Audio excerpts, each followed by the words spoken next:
people who want to blame me, people who want to make me the person responsible. That would be the motive. And the gains, there are no gains in a situation like this. Anel is gone. We can never bring her back.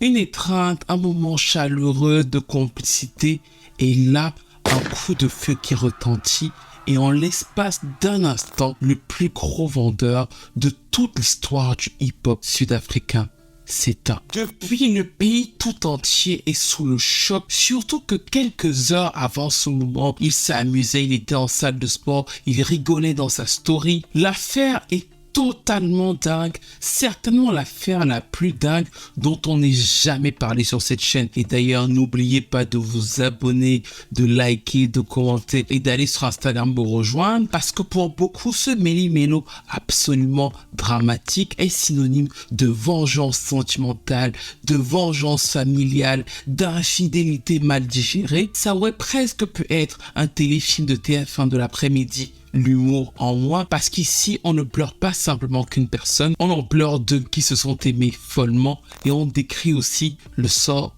d'une orpheline. I never wanted to really be in this position. I just wanted to mourn and grieve. Deux familles qui semblent se déchirer, un père désœuvré, le tout sous fond de hit parade, parce qu'à l'heure où je vous parle, le succès de A.K.A. ne s'arrête pas. Il est encore plus fort qu'avant. Son dernier album prévu et sorti 10 jours avant sa mort cartonne en Afrique du Sud. Des hits donc sous fond de drame.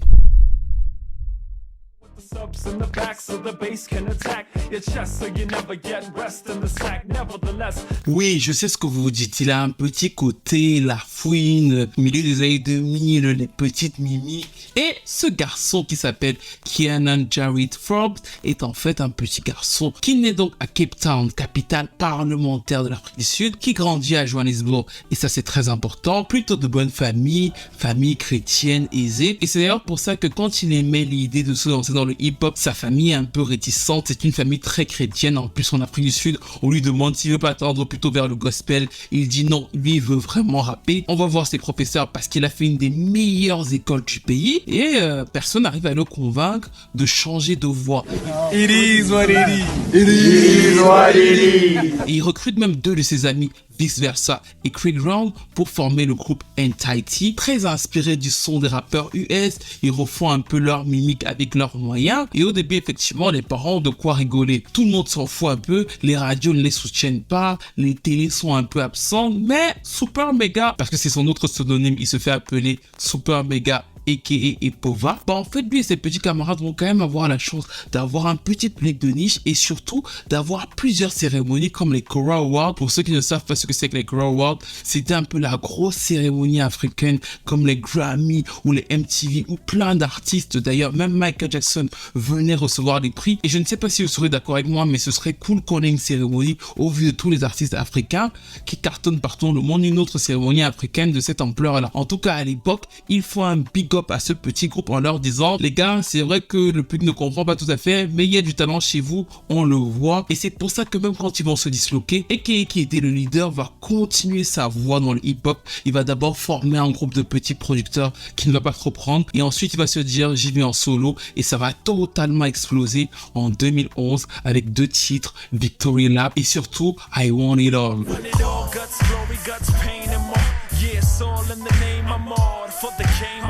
Certains doivent se dire là, mais ça sonne quand même super US, on dirait vraiment un rappeur américain au niveau du son. Peut-être pas les mêmes moyens, mais au niveau du son, ça sonne très US. Et c'est un peu la particularité de l'Afrique du Sud. Dans une des premières vidéos de cette chaîne, je ne sais pas si vous vous en souvenez, je vous l'avais dit. Je vous l'ai déjà dit à plusieurs reprises, ma scène préférée en Afrique, c'est la scène sud-africaine. Ma scène préférée musicale quand on quitte la sphère occidentale en Afrique, c'était souvent les Sud-Africains parce que c'est extrêmement riche et qui a tout cet apport de la musique américaine qu'ils ont réussi à condenser à toutes leurs propres influences et qui lui perce effectivement sur son modèle très US où il récupère une partie de la street sud-africaine même s'il n'en est pas totalement issu. Le premier projet Alter Ego est rapidement certifié disque d'or en 2012 et surtout au-delà de sa musique, le garçon devient très rapidement un vrai personnage médiatique de la scène sud-africaine. C'est-à-dire qu'il a un certain bagou, il dit ce qu'il pense quand il le pense, donc il a pas mal de clash avec certains autres rappeurs. Et de l'autre côté, bien sûr, l'amour, c'est-à-dire qu'il plaît aux filles. Et justement, l'une de ses premières relations affichées est en 2012 avec une DJ qui montait sur la scène sud-africaine, DJ Zinel, très jolie, très populaire. Ils deviennent assez rapidement une sorte de power couple. Le rappeur, la DJ animatrice, on les voit souvent ensemble, ils ont leur premier enfant. Et donc toute cette partie entre 2012 et 2014 installe aussi le rappeur en tant que personnage parce que quand il lance son second album, il s'ouvre au niveau du son, c'est moins totalement street. Il incarne aussi pas mal de sons afrobeat. L'un des hits du projet, c'est Congratulate.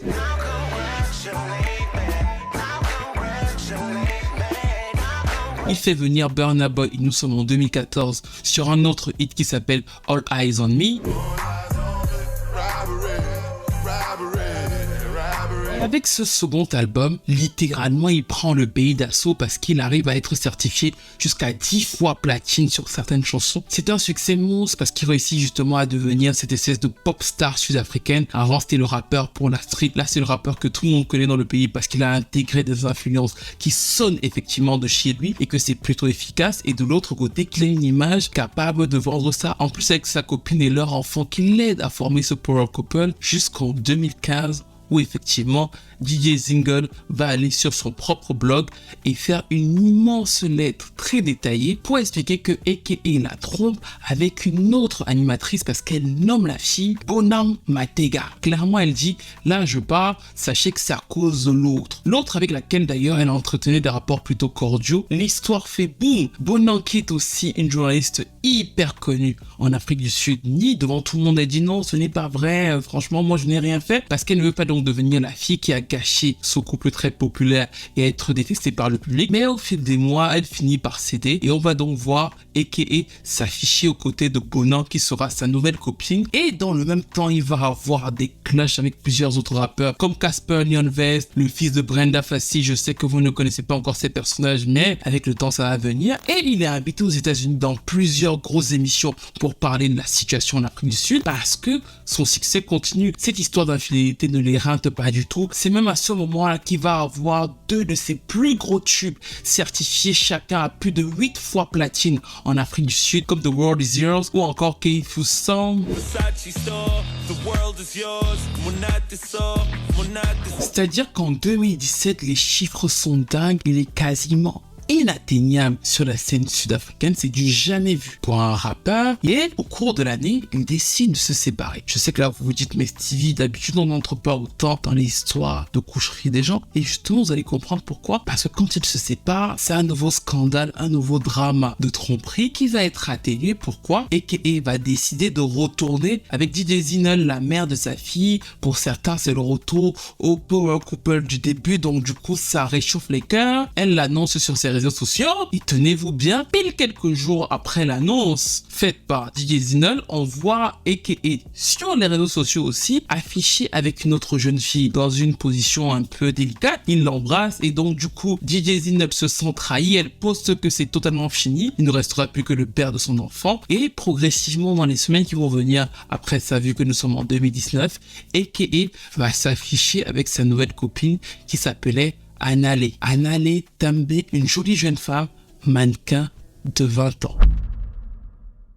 Cette scène se passe en fin 2020 à Durban. Durban, c'est une petite ville sud-africaine. Et là, il y a pas mal de gens d'un hôtel qui voient une fille au-dessus d'un hôtel. Elle menace de sauter et ils finissent par la convaincre de descendre. Et l'histoire apparaît dans les journaux. Et au fil des semaines, on finit par se rendre compte que cette fille, c'est Anale Tembe, la fameuse copine du rappeur le plus populaire du pays, qui est dans sa ville de naissance parce que Anale grandit à Durban. C'est d'ailleurs là que Eke la rencontre et c'est aussi là qu'elle fait ce qui s'apparentait donc à cette tentative de suicide. Les gens sont choqués, c'est vraiment la meuf du gars qui vient de sortir le titre Feline Versace, mais leur relation est publique. Ils ont passé tout le confinement à faire des stories ensemble. Elle est totalement identifiée par les fans et le public en tant que copine de Eke. Et bizarrement, la pression retombe parce que 2 semaines simplement après cet événement-là, Eke pour le ring en est fait sa demande en mariage, c'est affiché sur les réseaux sociaux. Le couple semble totalement heureux et justement un officier de police fait liquer dans la presse qu'on les a arrêtés une fois pour une bagarre entre les deux. L'affaire sort, le policier témoigne et là les gens lui disent c'est quoi ton problème? Non mais ils se sont battus. Et hey, regarde sa tête, tu peux épouser une fille comme lui. C'est-à-dire que la suspicion qui émet le policier tombe totalement dans la petite affaire de gossip, ça n'inquiète pas beaucoup les gens. Eke et Annelé vont se marier, il fait sa dot, la famille fait sa liste, le bonheur semble parfait. Et la semaine juste après avoir fait sa dot, nous sommes en 2021 et ils sont dans la ville de Cape Town, la ville de naissance de Eke. Elle l'accompagne à un show, ça se passe plutôt bien, il chante, il fait plaisir aux filles et bizarrement, quand ils rentrent tous les deux, les choses se tendent. Ils entrent dans la chambre à 23h, la dispute commence. Minuit, ils sont toujours dans la dispute. 1h, ils s'insultent. 2h, ils s'insultent. 3h, 4h, ils vont arriver à se disputer jusqu'à 7h30 du matin. Et c'est à ce moment précis qu'Annelé, selon Eke, va dire qu'elle en avait marre d'être sur Terre et menacée de se jeter par la fenêtre et que lui, excédé de cette dispute de plus de 8 heures, va appeler la sécurité pour dire que Annelé voulait sauter avant de se rendre dans l'autre pièce pour se reposer l'esprit.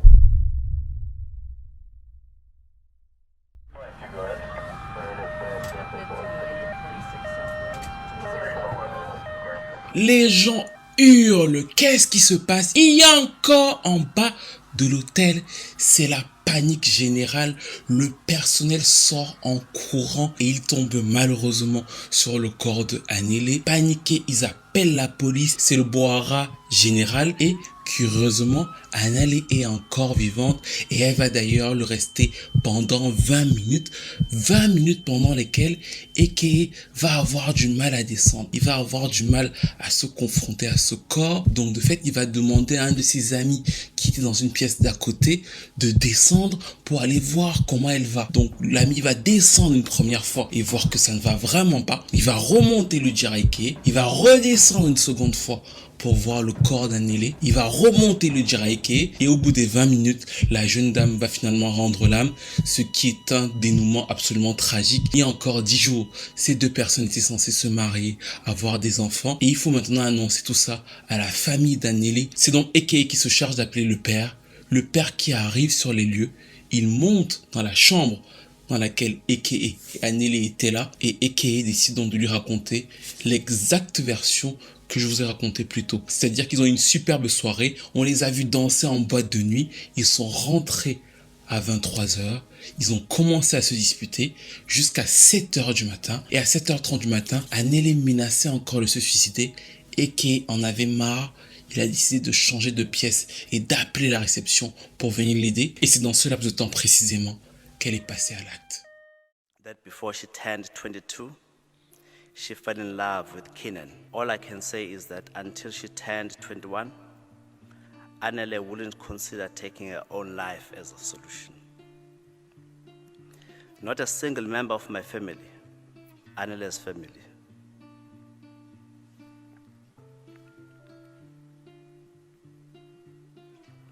Tout ce que je peux dire, c'est que ma fille n'était pas suicidaire, elle n'avait pas eu ce genre de pensée avant l'âge de ses 21 ans. Cette déclaration du père sur ses funérailles qui vont être diffusées sur plusieurs chaînes en Afrique du Sud vont absolument faire boom. C'est même à partir de là que l'affaire dans laquelle on est commence en réalité parce que Eke qui est assis au premier plan est lui-même surpris. Il est surpris par 3 choses. La déclaration du père qui affirme que sa fille n'était absolument pas suicidaire. La deuxième chose, c'est que pour lui, qui est presque le veuf, ils étaient censés se marier il y a encore moins d'un mois. C'était l'amour de sa vie selon lui et selon ce qu'il avait dit à les parents, n'est a autorisé à parler. C'est-à-dire qu'il pensait qu'on le laisserait monter sur scène pour parler de sa relation avec Anale, du manque, ce qu'ils avaient vécu. La famille va refuser qu'il le fasse. Et à la place, on va avoir un officier de police qui va faire un petit rapport. Et à partir de ce moment-là, selon ses propres mots, il va faire 1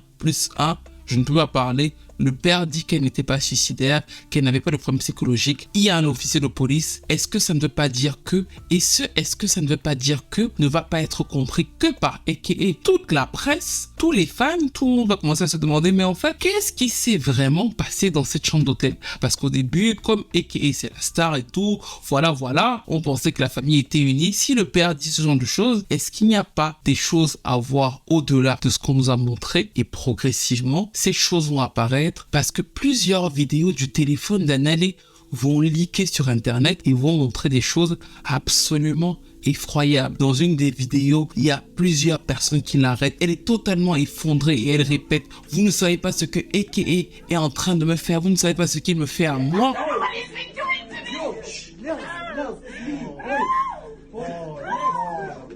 La phrase est forte. En plus, la fille est morte. Donc d'un coup, beaucoup de gens sont interpellés. Beaucoup de femmes aussi se disent que mais qu'est-ce que cette petite fille voulait dire en réalité? Et pendant qu'on est encore en train de réfléchir sur cette vidéo, le téléphone continue à parler parce qu'il y a une autre vidéo qui sort. Cette fois-là, elle est complètement dans son lit. Elle appelle à sa mère. Elle demande que sa mère vienne. Et là, on retrouve encore ce côté femme-enfant. Et là, l'affaire devient compliquée pour a.k.a. parce que la famille d'Anale ne parle pas. Tout ce qu'ils ont dit, c'est elle n'était pas suicidaire. Il faut faire attention à la drogue, les jeunes, sans préciser si elle était droguée ou pas, ils ont juste dit ça. Ils ont fait parler un policier qui a parlé de l'enquête. Et maintenant, petit à petit, le téléphone d'Anale parle de lui-même et il parle beaucoup parce que la 3e session de photos livrée par ce téléphone va choquer tout le monde parce que là, pour le coup, elle est enfermée dans une pièce. On l'imagine effrayée parce qu'en fait, elle filme a.k.a. qui va défoncer la porte avec ses mains. Et elle filme à chaque fois tout le parcours de a.k.a. depuis la porte fermée et on le voit vraiment comment il casse totalement la porte pour venir la trouver dans la pièce. Les images vont tellement choquer pour le coup les Sud-Africains que a.k.a. qui ne s'exprimait pas non plus va être obligé d'aller à la télévision, de faire une interview. Il va raconter sa part de vérité. The most beautiful girl I ever laid my eyes on. Disant qu'effectivement, ils avaient une relation tumultueuse, mais que c'était l'amour de sa vie, la personne qu'il avait le plus aimé sur cette terre, la plus belle femme qu'il n'avait jamais vue, son âme sœur. Sa version ne change pas. On s'est disputé au bout de 8 heures. Elle a menacé de se jeter par la fenêtre. J'étais fatigué, donc j'ai appelé la réception. Je suis allé dans une autre pièce, mais je l'aimais plus que tout. Les gens veulent me faire tomber, c'est pour ça que je suis accusé. Je n'étais pas au courant que la famille me soupçonnait. C'est aux funérailles que j'ai commencé à comprendre qu'ils avaient quelque chose contre moi. Quand on lui demande finalement si il y avait pas mal de farine dans tout ça, il finit par admettre que lui il en prend, mais il refuse de dire si elle en prenait ou pas, parce que selon lui c'est une façon aussi de préserver son image et de ne pas la salir maintenant qu'elle n'est plus là. Et sur la fameuse scène où on la voit tuméfier, il la défonce la porte pour entrer. On lui demande mais qu'est-ce qui a pu faire en sorte que tu en arrives là quand même? C'est incroyable. Bah là il va répondre qu'il ne s'en souvient pas. Il dit que on s'est disputé tellement de fois sur tellement de sujets différents que je ne me souviens plus précisément de pourquoi on en est arrivé là. Ce jour-là, l'interview se termine et l'affaire devient même, si certains s'en souviennent, mondiale. C'est-à-dire que les médias du monde entier prennent ce truc pour savoir ce qui se passe réellement derrière tout ça. Mieux encore, 2 semaines après, il y a un podcasteur qui lit une lettre de quelqu'un de la famille de Anale et cette personne révèle que les raisons des fameuses disputes entre a.k.a. et Anale, vous les connaissez. L'homme noir ne trompe pas. C'est-à-dire que Anale ne supportait apparemment pas que a.k.a. lui monte parce qu'il sortait avec la femme d'un rappeur et producteur qui était très proche de lui, à savoir Da LSI.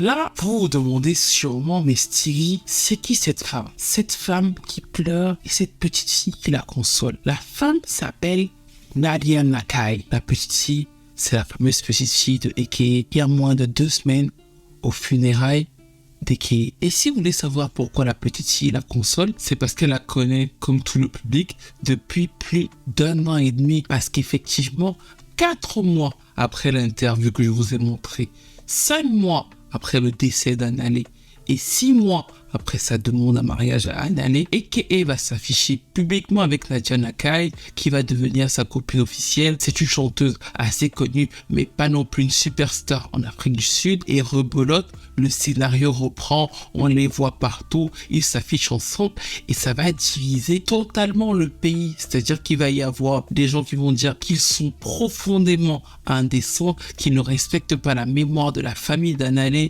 qu'ils ne respectent pas Anale elle-même et qu'ils auraient pu être en couple sans se montrer, et d'autres qui vont soutenir a.k.a. en disant il n'a pas voulu que Anale décède et au contraire c'est elle qui l'aide à s'en sortir. Il traverse une mauvaise passe, c'est elle qui lui permet vraiment de surmonter le décès brutal de cette jeune dame. Les mois passent, le couple continue à s'afficher. On arrive d'ailleurs en avril 2022 à l'anniversaire de la mort d'Anale et sa famille est très discrète et qui fait un post revenant sur leur moment ensemble et ce genre de choses. Eux, ils ne s'expriment pas jusqu'au jour où la police les fait publiquement venir pour dire qu'en réalité, ils n'ont pas assez d'éléments pour inculper a.k.a. la famille. Le père notamment est extrêmement choqué par cette annonce parce que pour lui, et c'est là qu'ils vont clairement le dire, a.k.a. est coupable, et au moment où ces policiers vont estimer devant eux qu'ils n'ont pas assez de preuves contre le chanteur, eux vont leur dire qu'ils ont récolté suffisamment de preuves dans une lettre qui était en réalité un véritable missile qu'ils vont envoyer à la police en citant différents éléments, commençant par le fait qu'ils avaient le témoignage de la personne qui était dans la chambre d'à côté, celle de a.k.a. et d'Anale, et qui les a effectivement entendus se disputer toute la nuit. Cette personne qui s'appelle Rob confirme qu'effectivement il a entendu les gars se disputer, se battre, mais que vers la fin, donc vers 7h du matin, la fille criait désespérément « Leave me alone, leave me alone, laisse-moi tranquille, lâche-moi ». Donc pour lui, ça ne se traduisait pas par le fait que a.k.a. voulait sortir de la pièce, mais ça se traduisait par le fait que c'était lui qui la tenait. Ça, c'est le premier élément. Le second élément, selon la famille, c'est le fameux coup de fil, c'est-à-dire que a.k.a. dit, encore une fois, qu'ils se sont disputés, il en avait marre, il l'a laissé dans la pièce au moment où il était vraiment saoulé et qu'elle menaçait de sauter. Il a appelé la réception et il est parti. Ça leur semble incohérent d'abandonner quelqu'un qui dit qu'il va sauter. Et surtout, ils disent que selon plusieurs personnes de la réception, il y avait déjà des cris, les fameux cris de gens qui demandaient mais qui est tombé au moment où a.k.a. a appelé. C'est-à-dire que a.k.a. n'aurait pas appelé avant qu'elle ne saute, mais il a appelé après qu'elle ait sauté. Ça, c'est le deuxième élément que la famille soutient, qui se lie donc au troisième élément, qui sont les empreintes. C'est-à-dire qu'apparemment, la fenêtre sur laquelle Anale va sauter est petite. Pour pouvoir faire le saut, il faut la tenir. Sauf que sur cette fenêtre-là, et c'est authentifié par la police, il n'y avait pas d'empreinte digitale sur la fenêtre. Comment elle a fait pour sauter? Parce qu'il fallait au moins qu'elle tienne pour se jeter. Si elle n'a rien tenu et qu'elle s'est directement jetée par la fenêtre, ça veut dire que c'est quelqu'un qui l'aurait poussé. Ça, c'est le troisième argumentaire de la famille. Et le quatrième argumentaire est notamment un argumentaire qui a dû vous perturber, parce que moi, c'est celui qui m'a perturbé dès le départ de cette histoire. Et je ne sais pas si vous l'avez remarqué, mais au moment où Anale saute, a.k.a. ne descendra pas. D'ailleurs, il ne va jamais voir le corps d'Anale, hormis le fameux jour des funérailles, parce que dans le laps de temps des 20 minutes où elle va se retrouver sur le sol, et il y a la police, les médecins et tout ça, il reste en haut. C'est son ami qui descend à chaque fois lui dire comment va Anale et remonte par 2 fois. Jamais a.k.a. ne descend de lui-même. Et pour la famille, c'est bizarre parce qu'ils se disent que si tu l'aimais tant que ça, je serais descendu pour voir comment elle allait. Surtout qu'elle est restée vivante 20 minutes. Donc tu aurais essayé de faire quelque chose pour elle. Tu l'aurais pas juste abandonné comme ça. Et c'est quoi le deuxième point pour vous en fait? Qu'est-ce qu'il aurait pu faire en haut? Parce que la famille pense qu'il a fait quelque chose en haut. Dites-moi dans les commentaires ce à quoi vous pensez. Parce que oui, nettoyage des empreintes. Il pense que le fait que Anale était en bas, bien sûr, la police et toutes les personnes qui sont arrivées se sont focalisées sur le bas. L'état d'Anale, surtout qu'elle était vivante. Et donc, a.k.a. qui envoyait son pote regarder, avait tout le temps de nettoyer la pièce, ses empreintes par-ci par-là, pour ne pas se faire attraper. C'est la théorie de la famille qu'ils vont envoyer en 4 points à la police dans cette fameuse lettre. Mais malgré ça, malgré ces éléments, probants, la police ne va rien retenir contre a.k.a. il ne va pas être inculpé et il va continuer sa vie et sa carrière de façon plutôt normale. Il va continuer à s'afficher avec Nadia Nakai et assez logiquement avec tous les succès qu'il a depuis 10 ans, il fait son comeback musical sur un titre Lemons où il parle de cette tragédie et dès le premier couplet, il annonce aux gens que bon, voilà, il a réussi à passer à autre chose après ce décès et que des fois, quand tu as des difficultés, tu réussis à t'en sortir, la vie te donne des citrons, tu en fais une limonade.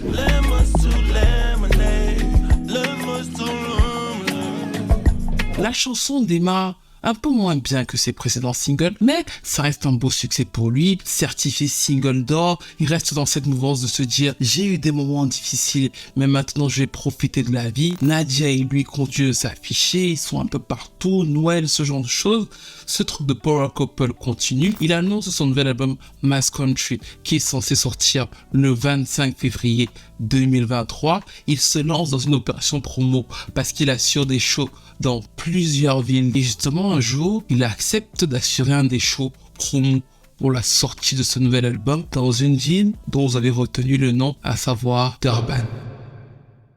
Ce jour-là, il arrive dans la ville, il est plutôt content, il met dans sa story qu'il a à Durban, il va en salle de sport, il rigole avec des potes, et à un moment de cette fameuse journée où il est avec Nadia, il y a un de ses managers du début qui est aussi dans la ville, ils doivent se rencontrer, voilà, ils sont super contents de savoir qu'ils vont se voir, et finalement, ils se croisent dans une rue de Durban, c'est l'emphase, vous retrouvez un pote avec lequel vous avez fait pas mal de succès, vous commencez à rigoler, vous êtes dans la rue, votre équipe est derrière vous. Et d'ailleurs, certains le savent, la vidéo est sur les réseaux sociaux, c'est-à-dire qu'on le voit et là on peut décrypter ensemble certains extraits. On le voit là dans la rue en train de parler, d'être cool, de serrer son pote dans les bras. Si vous faites attention, juste derrière lui, il y a progressivement des voitures qui bloquent sa voiture, c'est-à-dire que on le met progressivement petit à petit, comme son équipe et lui sont occupés dans ces discussions, on le met petit à petit dans un état, on essaie de bloquer sa voiture et ensuite progressivement que la conversation avance, on voit un monsieur traverser un peu de façon nonchalante, hésitante, comme s'il savait pas où il allait, il se rapproche de Eke et dès qu'il est juste à côté de lui,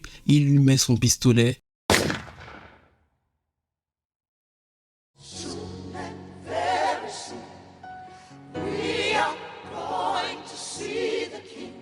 C'est à bout portant, Eke va mourir sur le coup. Dans la rue, je veux vraiment que vous représentiez le choc. Effectivement, en Afrique du Sud, c'est pas une surprise. Souvent, des rappeurs, c'est un monde très violent. Souvent, très souvent, des rappeurs sont tués et souvent tués par balle. Mais là, on parle du plus gros rappeur en termes d'impact et de vente dans le pays qui se fait tuer comme ça. La déferlante médiatique est énorme.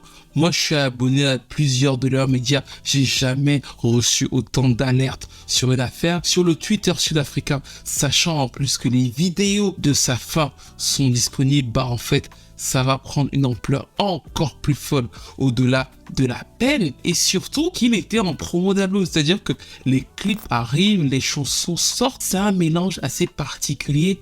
Plus les jours passent, plus les heures passent, plus les gens se posent des questions et bien évidemment la question qui va revenir, la principale question autour de tout ça sera Anale parce que vous avez tout l'historique et surtout parce qu'il meurt dans sa ville à elle. Il revient à Durban où, selon certains, on lui avait dit de pas retourner. Mais il retourne dans cette ville, il dit qu'il y est dans sa story, et c'est à partir de là que certains auraient commencé à le pister pour le tuer. Et le débat se situe donc sur le fait de savoir, est-ce que ce sont des ennemis dans le hip-hop game? Il en avait quelques-uns, peut-être pas au point d'aller sur le meurtre, ou alors est-ce que ce n'est pas simplement, au vu de tous les éléments initiés, la revanche de la famille, notamment du père d'Anale, qui a réagi. C'est-à-dire que la pression était tellement forte, le 1+1 était tellement fait dans les gros médias sud-africains qu'ils ont fait un communiqué pour dire qu'ils n'avaient absolument rien à voir avec tout ça, qu'ayant eux-mêmes perdu leur fille, ils étaient encore dans le deuil,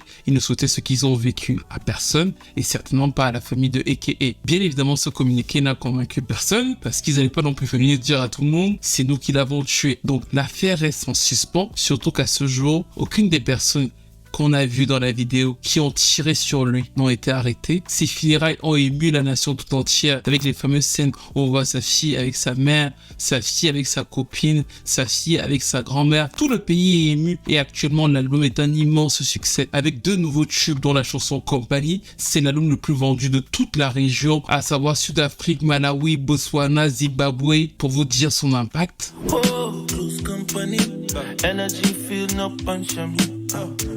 Et nous arrivons donc à la fin de ce décryptage sur le meurtre de A.K.A. qui reste pour le moment non élucidé. Quels sont vos ressentis par rapport à toute cette histoire qui, selon moi, reste totalement dingue? Il faut savoir que les gens sont tellement dans l'émotion en Afrique du Sud que certains ont consulté des voyantes très célèbres et très compétentes selon eux, et 2 d'entre elles ont donné leur théorie. Encore une fois, ce sont leurs théories en disant qu'effectivement c'était des gens puissants. Ils n'ont pas dit que c'était le père d'Anale, mais que c'était des gens très puissants du côté d'Anale qui avaient voulu atteindre à la vie de A.K.A. et en disant qu'effectivement Anale ne s'est pas suicidé mais que c'était un accident. Là, c'est une version de voyante, donc du coup, c'est absolument pas officiel, mais c'est pour vous dire jusqu'où ça perturbe les gens. À titre personnel, nous avons mis en exergue tous les éléments de l'affaire.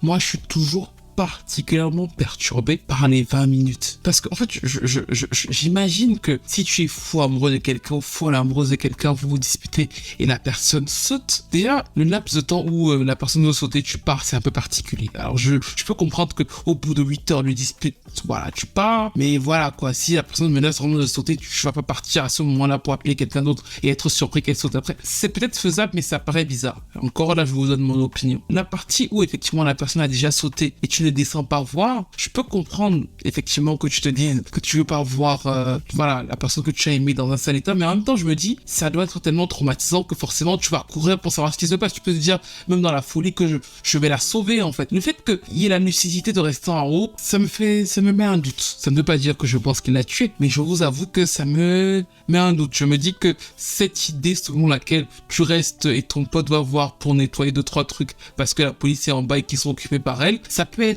pas totalement si fou que ça de la part de la famille de Anale, mais ça ne veut pas dire, je précise ici, qu'il méritait de mourir ou quoi que ce soit. C'est juste le petit ressenti que j'ai sur cette partie de l'histoire. J'attends d'avoir les vôtres sur sa musique pour ceux qui la connaissent, sur ce qui s'est passé. Est-ce que vous étiez au courant de ce qui s'est passé avec Anale? Comment l'aviez-vous vécu? Au vu de tous les éléments, est-ce que pour vous c'est une vengeance de la famille d'Anale? Ou alors est-ce que ça n'a rien à voir, c'est peut-être un hasard? Est-ce que pour vous il l'a poussé? Ou alors est-ce qu'il ne l'a pas poussé? Est-ce qu'ils n'ont peut-être pas fait lui et sa copine Nadia une erreur? Pas en ayant une relation, mais en s'affichant peut-être trop tôt, ce qui a peut-être passé la famille de l'autre côté. Enfin, donnez-moi tous vos avis, tous vos ressentis sur cette histoire un peu true crime. Et surtout, faites gaffe à vous en fait, parce que faisons gaffe à nous, disons ça comme ça. Parce qu'il y a quand même ce moment où il dit qu'il ne sait plus pourquoi il frappait la porte avec toute sa force là.